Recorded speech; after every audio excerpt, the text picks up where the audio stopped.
Marc Márquez's blood-written 9th world title. They called him finished. They said the surgeries broke him, the arm destroyed him, the ghost of who he once was had been buried in Jerez 2020. They wrote his obituary before his career was even cold. But here's the thing, killers don't retire easy. Serial champions don't bend to pain. Marc Márquez is not built like the rest of them. He was forged different, fireborn, steel-spined, a man engineered to crawl out of hell with nothing left but teeth and rage and still come for your throat. 6 years in the dark, 2,184 days, 71 months. That's how long it had been since Márquez last wore MotoGP's crown in 2019. You know what 6 years is in this sport? A lifetime. Bikes change, rules shift, kids who once watched you on TV arrive with knives of their own, and you're left limping through surgeries, doubting if your body can still take the violence of 27 laps. He had 4 major surgeries on that right arm. Screws, plates, muscles torn apart and stitched back with whispers from doctors that maybe, just maybe, he'd never grip the throttle like before. Vision blurred twice with diplopia, a nightmare where the world doubles at 340 kilometers per hour. Every scar a reminder that his own flesh betrayed him. Honda didn't help. They built him a coffin, not a bike. That machine turned him from a god into a victim.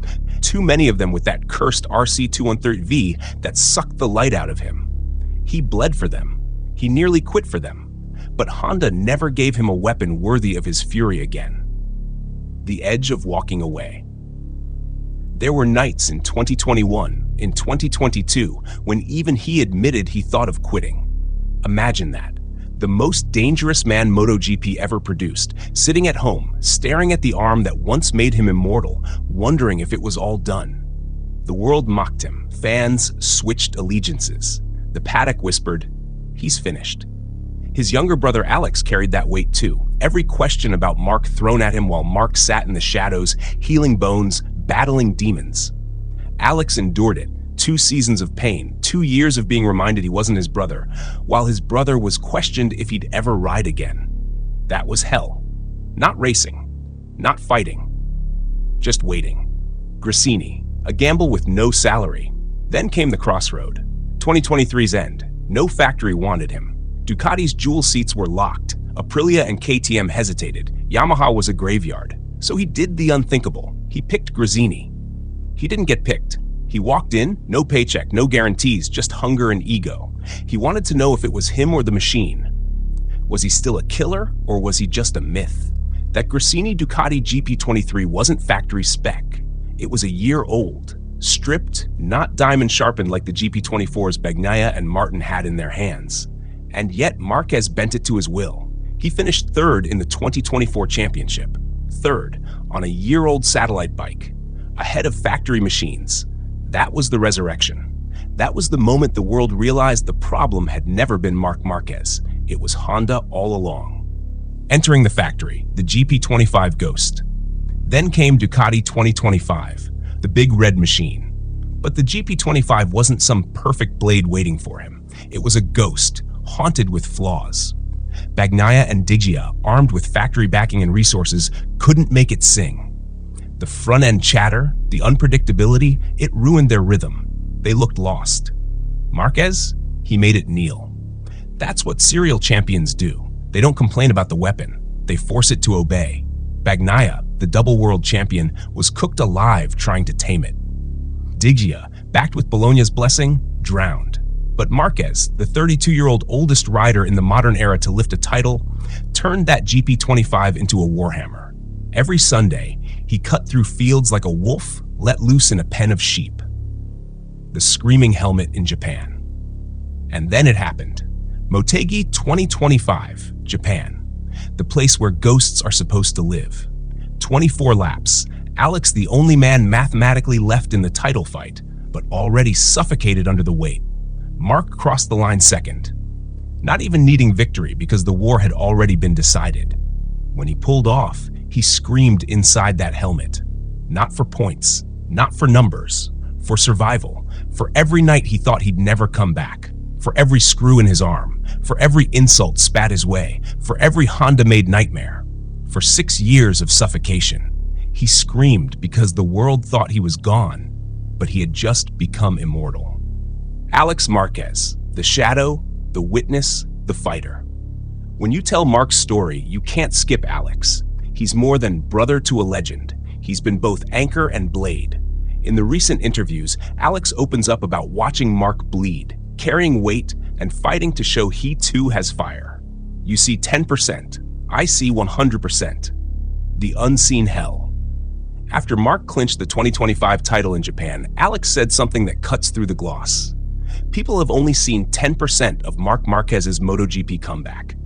He wasn't being modest. He meant that the spotlight hides the war behind it. The surgeries, the nights Marc doubted, the dark corridors of rehab. Alex says he watched the full fight, the version fans never got to see. It's not just loyalty, it's trauma. He's taken hits himself while his brother was broken. While others talk about Marc's brilliance, Alex lived the desperation.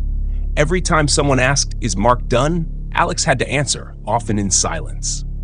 Envy, respect, mirror image. In a 2025 interview, Alex admitted something brutal. He envies Marc's attribute, not speed, not wins, but the mental edge, the ability to relentlessly claw back from the abyss. He said, Marc's hunger is a weapon he, Alex, fiercely admires. Envy in this context isn't weakness, it's recognition, because Alex knows he is strong. He showed in 2025 his best version, as he put it. He says the pressure is monstrous, having Marc as your brother and rival. Every race, every lap, every mic question, are you in Marc's shadow? But he answers, sometimes you choose to be the blade, not just the shadow. The 2021-2022 dark years through Alex's eyes. Alex's role wasn't passive while Marc was out. He was living in crossfire. Every fan theory, every Marc is finished headline, he heard it. Every time Marc's name was dragged through doubt, Alex carried some of that burden. In those years, Alex became a wall, a confidant, a buffer between Marc and the world. He raced on, kept himself sharp, but never ignored what was happening next door. Every time Marc winced in rehab, Alex was there. Every silence Marc kept, Alex felt the echo. When people forgot Marc, Alex didn't. When Marc struggled to speak, Alex carried the voice. He observed Marc's fears, denied himself simple wins, elevated patience. He had to be strong so that when Marc returned, there was someone standing with open arms. 2025, rival, ally, unshackled. This year, their dynamic shifted. Alex doesn't hide he wants wins, wants to prove. But he also says he'd die quietly for Marc's chance. That complexity is human. He's riding a Gresini Ducati, not factory level, and still he's second only to Marc in the title fight. He's shown that with the right bike and the right head, he can be apex predator. He's not just Marc's shadow anymore. He's Marc's rival, a hunted man and a hunter. He's also admitted how tough it is, having your brother be your enemy and your benchmark. When Marc says Alex is my main rival, Alex doesn't recoil. He nods. He takes it. He drives knowing that every compliment from Marc carries weight but also burden. The weight he carries. He saw Marc's worst nights. He held the family together. He stood by when Marc almost quit, doubted, or couldn't speak about pain. He watched Marc tear himself apart to get back. He sought his own path, but understood his story is tied to that brother. The same blood, the same fight. But here's the twist the world forgets. Alex was the main reason Marc shifted to Ducati. After Gigi Dall'Igna opened the door, it was Alex who pulled Marc into the Ducati environment. He was already there, rebuilding himself after his own lost years in Honda's wilderness. And when he climbed on a Ducati, Alex was immediately fast. That speed, that adaptation, became proof of concept. Gigi looked at it and said the words that burned into Marc's skull. If Alex can be that fast, then how brutal could you be, Marc? That wasn't a compliment. That was a challenge. That was the spark. The insult, the dare, the ignition. Marc took it as a trigger to live again in this high-octane sport. And the rest? The rest is history, written in fire and trophies. The numbers don't lie. Let's carve it in stone. 9 world championships across all classes. 7 in MotoGP Premier Class. 108 crashes since the Jerez 2020 disaster. Pain on pain, Fall after fall, but never for rest. Every slam, another scar. Every scar, another reminder that he'd rather die chasing than live hiding. Oldest champion in the modern era at 32. First man to return to the title after 2,184 days away. 4 major arm surgeries, 2 episodes of double vision, 6 years out of the title fight. Career rebuilt with no salary gamble at Gresini. Third in 2024 on a year-old bike.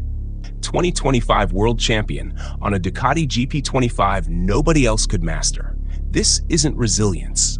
This is obsession carved into bone.